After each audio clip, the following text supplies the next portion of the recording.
Welcome to EPG Pathshala. Myself, Dr. Lakshmi Narula, retired from SGTB Khalsa College, University of Delhi, Delhi. Today, I am going to talk to you about Module 1, Introduction to Ecology. After reading this chapter, you shall be able to understand about the life support systems of the biosphere, physical factors, climatic regime due to the rotation of earth, atmosphere, topographic factors, edaphic factors, chemical components, inorganic components, and the laws of limiting factors with the subsidiary principles to the laws of limiting factors. Ecology is the branch of biology that deals with the complex of relationship between the living organisms and their non-living surroundings. Ecology literally is defined from its original Greek word oikology that deals with the organism in place to live. Odum in 1971 defined it as the study of structure and functions of nature. Ecology has the same roots as economics, and precisely it deals with the economics of the whole global life with respect to the resource allocation, cost benefits ratio, and the optimism theory. It is difficult to say when did the study of ecology began. Pioneers may be Darwin, Thoreau, Haeckel or Aristotle, but the ecology has its beginning with the life on the earth. Before the origin of life, earth was a hostile and a barren planet, exposed to weather. There were only rocks, shallow seas and a thin atmosphere made of band of gases, largely carbon, carbon dioxide, carbon monoxide, molecular nitrogen, hydrogen, sulfur and water vapors. This strictly inorganic state of the earth is called the geosphere, consisting of lithosphere, hydrosphere and atmosphere. Energy from the sun relentlessly bombarded the surface of the primitive earth, and millions of years chemical and physical actions produced the first evidence of life as formless jelly like blobs that could collect energy from the environment and produce more of their own kind. This generation of life in this outer layer of the geosphere established the biosphere, the zone of life, an energy diverting skin that uses the matter of the earth to make the living substances. Thus, the biosphere is a system characterized by the continuous cycling of matter and an accompanying flow of the solar energy in which contains large molecules and cells are self reproducing. Matter on the earth continuously is cycling, whereas the energy flow is unidirectional and used to sustain and perform the life processes. Sun is the major source of energy to earth. The diversity of life is due to the difference in the structural and functional display of these two components. Both of them together constitute the non-living components of the ecosystem and are called abiotic factors. Water is the major predisposition factor for all the life depends on it. The elements like carbon, hydrogen, nitrogen, oxygen, phosphorus, sulfur within it combine to make proteins, lipids, carbohydrates, nucleic acids, and they provide the building blocks and the fuel for the direction for the life creation on the earth.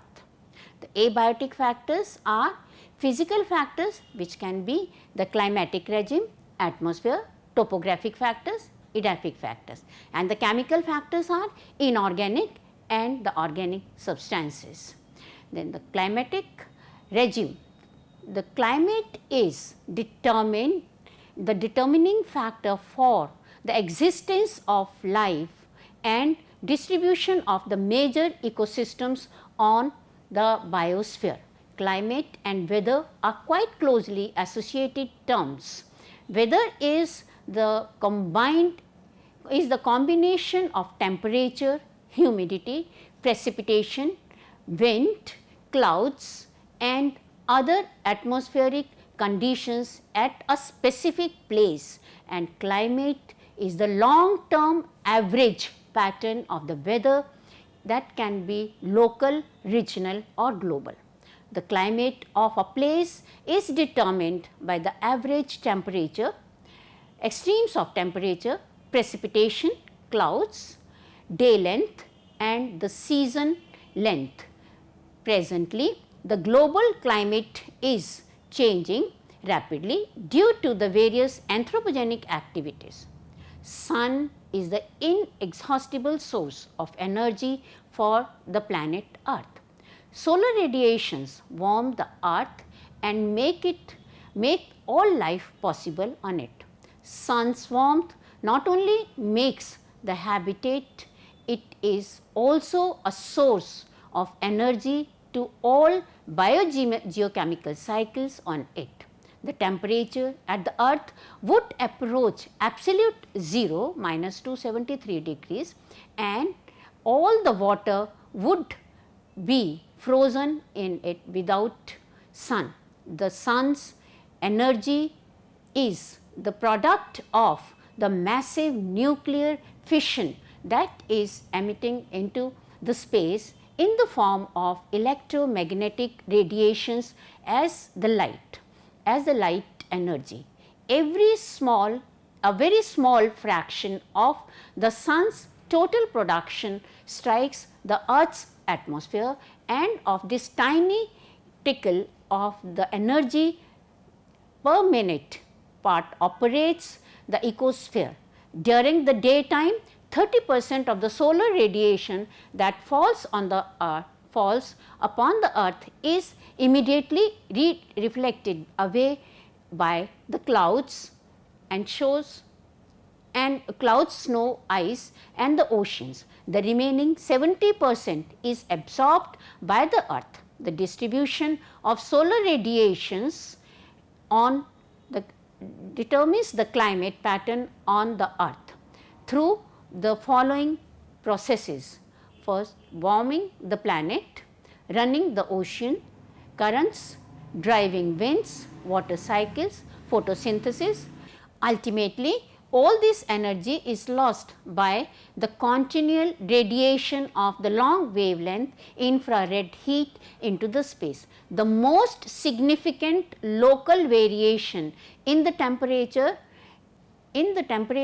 is produced because of the sun's energy does not reach uniformly in all the parts of the earth's surface.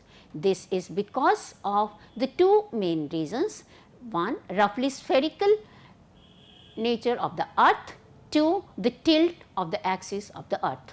Both the factors produce a great deal of variation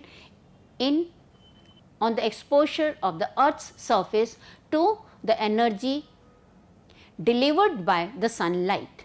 The principal effect of the tilt is on the angles at which the sun's rays strike the different areas of the earth at any time. On an average, sun's rays hit the earth vertically, that is at 90 degrees near the equator, making the energy more concentrated and producing higher temperature. The rays of light entering the atmosphere obliquely near the poles must pass through the deeper envelope of the air than those entering through the equator. This causes more sun's energy to scatter and reflect back into the space, which in turn lowers the temperature near the poles. Thus, the solar energy that reaches the poles is continuously and the temperature is lower. Seasonal variations in the solar energy. The seasons are determined by the following two main factors. One, the inclination of the earth's axis, and two, the distance of the earth from the sun, which varies during the year. The earth's inclination on the axis is always same at 23.5 degrees during the half of the year from March 21st to September 23rd, and on the northern hemisphere tilt towards the sun, and during the other half away from the sun, that is from 23rd September to March 21st. This tilt is away from the sun. The orientation of the southern hemisphere is just opposite at these times. The inclination of the earth's axis determines same as it travels around the sun. Therefore, the rays hit the northern hemisphere obliquely during the winter and directly during the summer. The southern hemisphere experiences winter when it is summer on the northern hemisphere and receives the sun rays obliquely at this time. At the equator, the sun rays are nearly vertical throughout the year. The global atmospheric circulation. The atmospheric circulation also results in the variation in the solar energy reaching the surface of the earth near the equator. The air is heated and it expands and it is released. As it cools after going to a certain height, its density increases and it comes down to the surface, forming subtropical regions. With the high density, the air from the high pressure areas either moves again near the place which it left or it recirculates, forming the trade winds. The remaining air flows towards the poles where it is eventually chilled. This air flows as a layer beneath the hot layer from the poles towards the equator. This takes place not only on the equator, but at all the latitudes from the equator towards the poles. The rising air creates a low pressure area in the equator continuously, thus forcing a flow in the upper atmosphere away from the equator. The rising air is deflected towards the increasing latitude. A portion of the descending air is deflected towards the equator and completes a circulation cell. The winds that blow in the cells are created by the temperature and pressure differences, and also the spin of the earth, that is Coriolis effect. In each hemisphere there are three cells, namely Hadley cell, Farrell cell and the polar cells, in which the air circulates through the entire depth of the troposphere, nearly 10 to 15 kilometers above the sea level in the troposphere. Hadley cell, the largest cell, extends from the equator to between 30 to 40 degrees north and south, named after the meteorologist George Hadley. Within the Hadley cell, the trade winds blow towards the equator, their ascent, and near the equator as a broken line, thunderstorms, which forms the intertropical convergence zone, commonly called as ITCZ. From the top of these storms, the air flows towards the higher latitude, where it sinks to produce high pressure regions over the subtropical regions and the world's hottest deserts, such as the Sahara deserts in North Africa. Farrell cells in the middle are convergence of the low altitude to the ascending along the boundaries between the cool polar air and the western subtropical air that greatly occurs between 60 to 70 degrees north and south. The circulation within the Farrell cell is complicated by a return flow of the air at the high altitude towards the tropics, where it joins sinking air from the Hadley cell. The Farrell cell moves in the opposite direction in the two cells, opposite direction to the two cells, and that is the polar cells and the Hadley cell. It acts as a gear. In this cell, the surface wind would flow from the southerly direction to the northern hemisphere. The polar cells are the smallest and the weakest cells, which extend from the poles to between 60 to 70 degrees north and south. Air in these cells sinks over the highest latitude and flows out towards the lower latitudes at the surface. The continued effect of three circulation cells, that is the Hadley Farrell and the polar cells, combined with the influence of Coriolis effect, result in the global circulation. The effect of the spinning of earth is called as the Coriolis force. The net effect is to transfer the energy from the tropic towards the poles in a gigantic conveyor belt. Due to the complex horizontal movement of the earth's atmosphere, since the gases that constitute the atmosphere have weight and exert pressure, which is 760 millimeters of mercury at the sea level. This air pressure changes with the altitude and the temperature and humidity.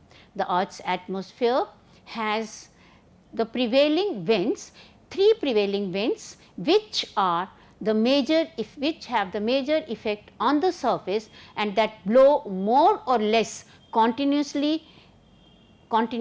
They are: one, the polar westerlies, the prevailing winds that blow from the north near the northern pole to the southern near the south pole, the westerlies winds and the trade winds. Thus, the climate of an area is a result of many varying factors that affect the region.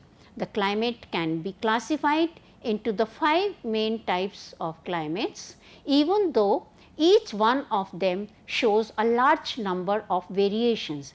Basically, they are cold, cold temperate, warm, temperate, subtropical and tropical. The atmosphere. Atmosphere is a multi-layered gaseous veil surrounding the planet Earth. It is about 100 kilometers above the surface of the earth and separates the earth from the cold void of the space. The atmosphere was initially formed by the gases vented during the geological tumult of the young earth, which later became a several element essential to the life and help in cycling of these nutrients between the organisms and the environment. There are 5 concentric layers within the atmosphere, which can be differentiated on the basis of the temperature. They are namely troposphere, stratosphere, mesosphere, thermosphere and exosphere. Troposphere is the lowest layer of the atmosphere in which the human and the other organisms live. It is approximately 17 kilometers or 11 miles in thickness. It is slightly thicker on the equator than on the poles. With an increase in the altitude from the surface of the earth, there is a steady decrease in the tropospheric temperature. The troposphere is a locus of weather formation of the various ecosystems and shows air movements and cloud formation. The important 4 constituents of the air, that is nitrogen, oxygen, carbon and water vapors, are continuously cycling in nature between the organism and the troposphere through the biogeochemical cycles. Stratosphere is the air mass above the troposphere, nearly 40 kilometers width in height. The temperature in this layer ranges from minus 55 degrees to 5 degrees Celsius. Its lower layer consists of a significant quantity of ozone forming ozonosphere. For the ecosystem, ozone layer is an important umbrella that protects them from the ultraviolet radiations of sun. Secondly, it also acts like a blanket that reduces the cooling rate of the earth and thus aids to affect the water. The mesosphere, which is the next higher layer, is characterized by very low temperature and pressure at about 80 to 90 kilometers above the surface of the earth. The temperature is reduced to minus 95 degrees Celsius. Above the mesosphere, thermosphere that shows a steady increase in the temperature with the increase in the altitude. The molecules are widely spaced and are in the ionized state. The outermost layer of the atmosphere is called exosphere. It contains only the hydrogen and the helium. The topographic factors. They are the surface features of a region, such as the presence or the absence of mountains and valleys, and are also known as the physiographic factors. Topographic factors are concerned with the geography of the earth.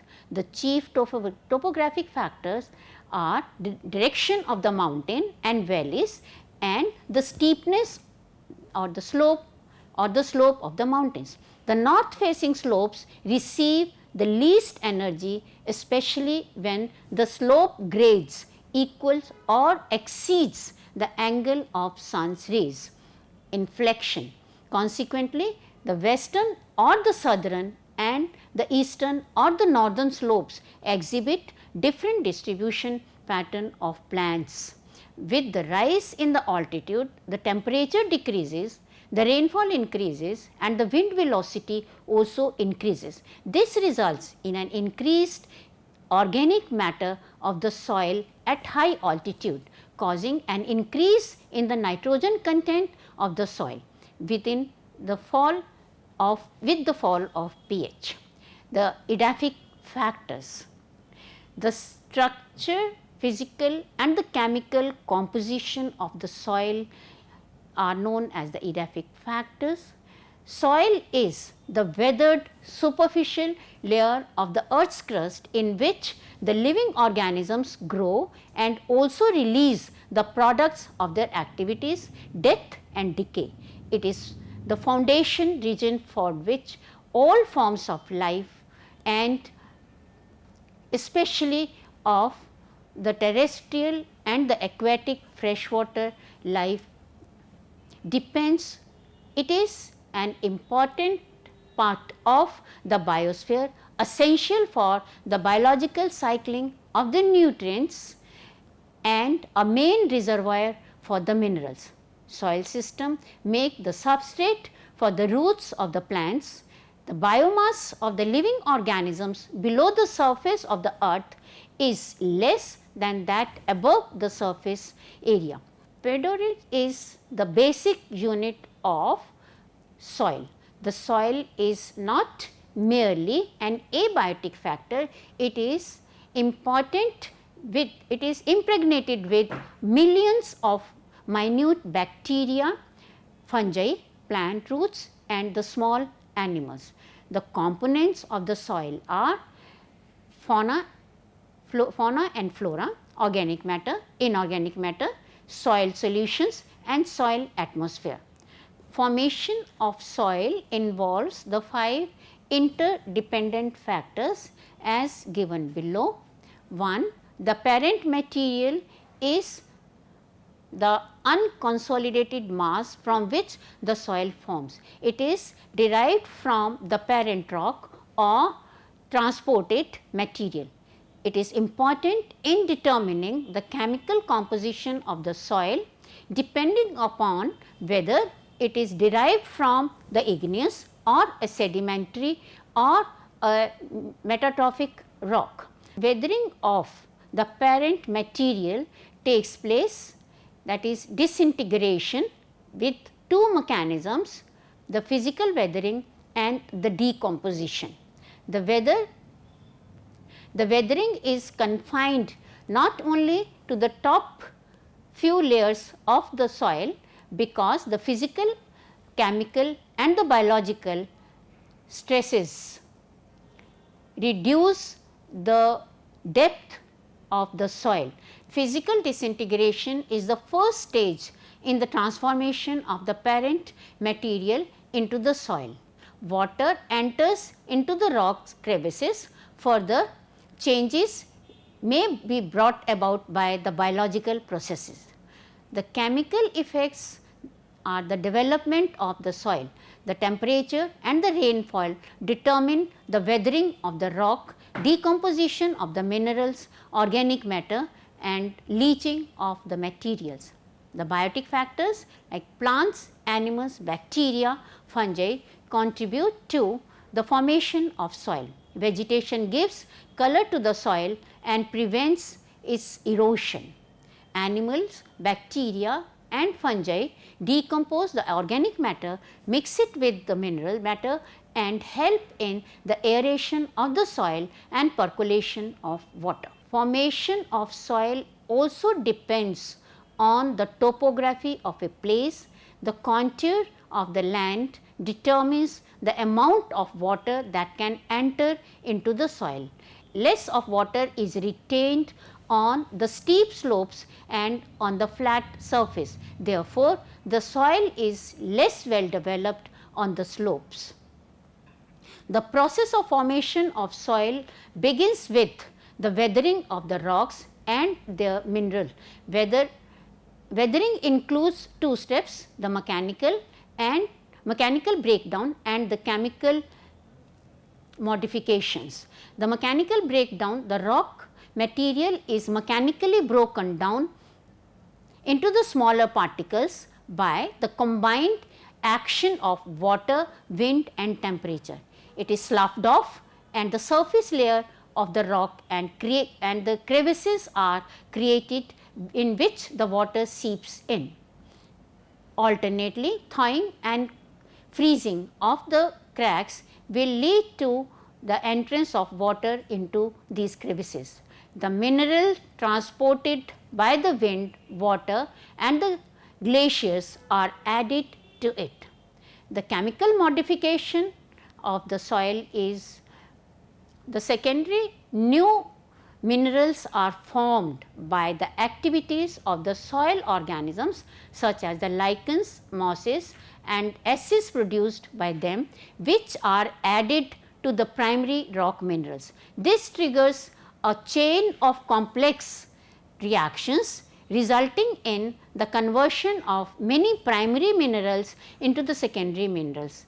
Particularly clay, percolating rainwater contains carbonates for calcium and potassium along with the other soluble salts into the deeper layers. Because of the slope, the climate and the native vegetation differs in different soils may develop from the same parent material. The mantle of the unconsolidated material is regolith, the thickness and the kind of rock from which it is formed and the degree of weathering affect the fertility of the soil. The soil profile is, if the soil is cut vertically, the soil profile can be distinguished into the 5 horizontal zones. They are called as horizon O, A, E, B and C. O horizon is the most important ecologically and is formed by partial partially decomposed materials. It shows a seasonal and a regional variation in its thickness. In the temperate zones, it is the thickest in autumn and thinnest in winter. It is usually absent in the cultivated ecosystem. The A horizon is characterized by the accumulation of organic matter, clay, inorganic minerals and some dissolved salts. This zone with the maximum biological activity. E horizon has the granular appearance and is whitish in color. The downward movement of the water with the suspended particles and the dissolved materials make it granular in appearance.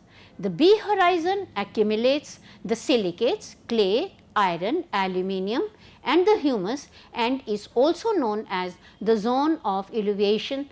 C horizon contains the weathered unconsolidated earth material.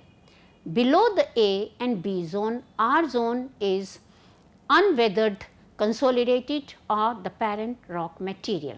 The physical factors of the soil can be differentiated as the soil color, soil texture, pore spaces, soil depth.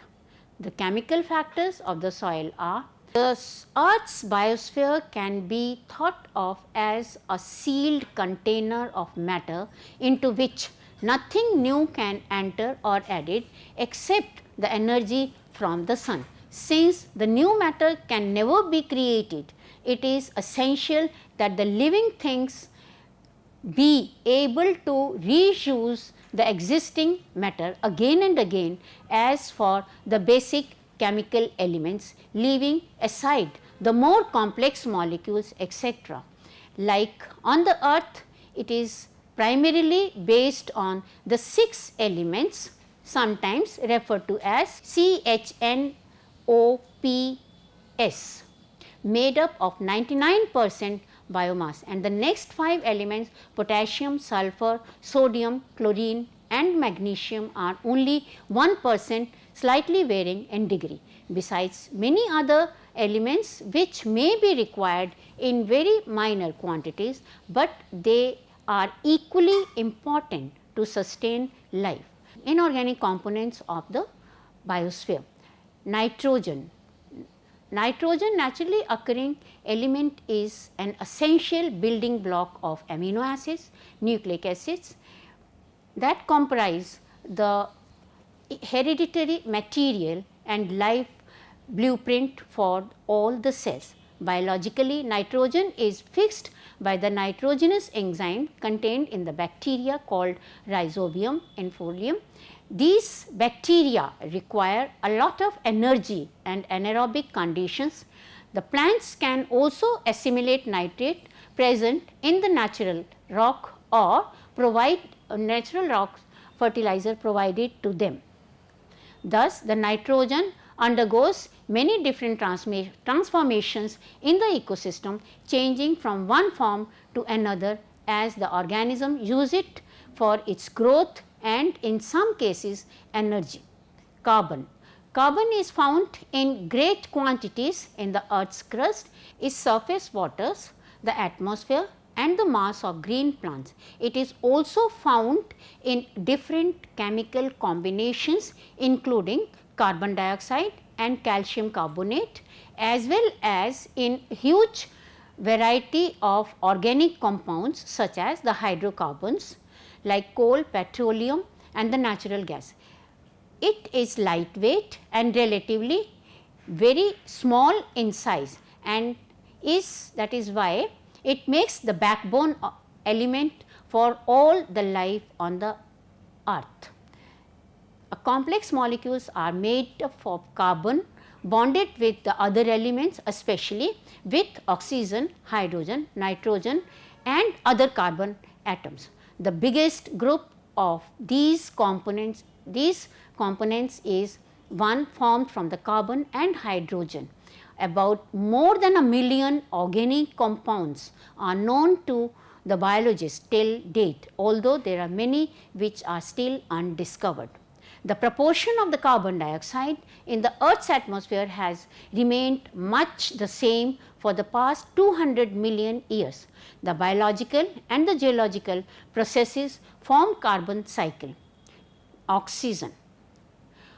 For most of the Earth's life forms, oxygen is very important and a vital element. One can survive without other element for some time like carbon and nitrogen in the foodstuff for weeks and can go days without taking water, but cannot live without oxygen. The interplay between the organism, environment and the oxygen is complex, but very well understood. The free oxygen gas was almost non-existing on the Earth's atmosphere before the photosynthetic archaea and bacteria evolved on it, probably about 3.5 billion years ago.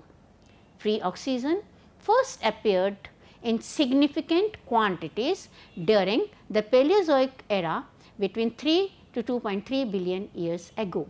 The oxygen level have been fluctuating in the atmosphere by volume. For instance, towards the end of the Carboniferous, about 300 million years ago, it was 35% by volume. That led to the large size of the insects and the amphibia at that time. The variations of the oxygen shaped the climate of the past. Hydrogen. Hydrogen is the simplest and the most abundant element in the entire universe. The nucleus contains only one proton and one neutron. The hydrogen has a direct and an indirect vital importance to the living organisms. Sun uses hydrogen in reactions to give off the energy that plants use and grow, which also serves as a food source for all other living organisms. Hydrogen can easily bond with the other elements like sulfur, phosphorus and oxygen. Hydrogen forms water with the oxygen, which is the most important component of the life as a solvent, temperature buffer and metabolite and living environment. Sulfur and phosphorus are also very important to life. Next, we come to the laws of limiting factors. The existence, survival and the sustainable growth of an organism depends on the essential materials such as the macronutrients and the micronutrients and the physical factors such as temperature, humidity, light, pressure and topography of a place. All these factors that limit and control the growth of an organism or a population are called the limiting factors. The concept of limiting factors was first given for the first time by Justus Liebig in 1840. Liebig's law of minimum states that under steady state conditions, the essential materials available in amounts most closely approaching the critical minimum needed will found to be the limiting ones. The law of minimum is less applicable under the transient conditions such as the requirements are changing at that time. The transient phase applies to the growth and reproduction.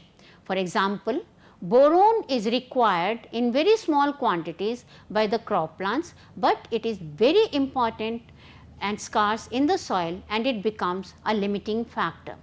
The two important requisitions for the law of limiting factor are: one, the law is applicable only under the steady state conditions, that is when the inflow balances the outflow of energy and materials in an organism or a population. During the growth and reproduction, the organism is not in a steady state condition.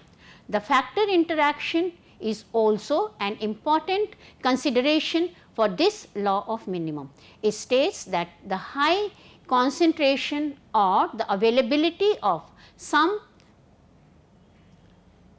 substances or the factors other than the minimum may also control or modify the rate or utilization of the latter. The example, strontium can substitute for calcium by the molasses. Shelford's law of tolerance states that not only the minimum of something or the factor controls the growth of an organism, rather the maximum of the same is also a limiting factor. The presence and success of an organism depends upon the completeness of the complex conditions. In the absence or failure of an organism can be controlled by the quantitative or the qualitative deficiency or excess with respect to any one of these several factors which may approach the limits of tolerance for that organism. He carried out several stress tests in his laboratory to show that all the organisms have an upper and a lower tolerance limit. Above or below these levels, the organisms are subjected to stress and can then enter into the coma, leading to their complete death in the zone of coma. The combined concept of the limiting factor states that the presence and success of an organism or a group of organisms depends upon the complex conditions. Any condition which approaches or exceeds the limits of tolerance is said to be the limiting condition or a limiting factor. Now, we can summarize that ecology deals with the study of organisms in its place to live and their mutual interactions. All living biotic and non-living abiotic surroundings of an organism make the environment. Weather is the combination of temperature, humidity, precipitation, wind, cloudiness and the other atmospheric conditions at a specific place and time. Climate is the long term average pattern of the local, regional or the global weather of a place. There are 5 main types of climates on the earth: cold, cold temperate, warm, temperate, subtropical and tropical. Prevailing winds are the major surface winds that blow more or less continuously and are of 3 types: the polar easterlies, westerlies and the trade winds. Liebig's law of minimum states that under the steady state conditions, the essential materials available in amounts most closely approaching the critical minimum needed will tend to be the limiting ones. The Shelford's law of tolerance state emphasizes that not only the minimum, but also the excess of any factor is also limits the growth of a population. The presence and the success of an organism depends upon the completeness of the complex conditions. The absence or failure of an organism can be controlled by the quantitative or the qualitative deficiency or excess with respect to any one of the several factors which may approach the limits of tolerance for that organism. Thank you.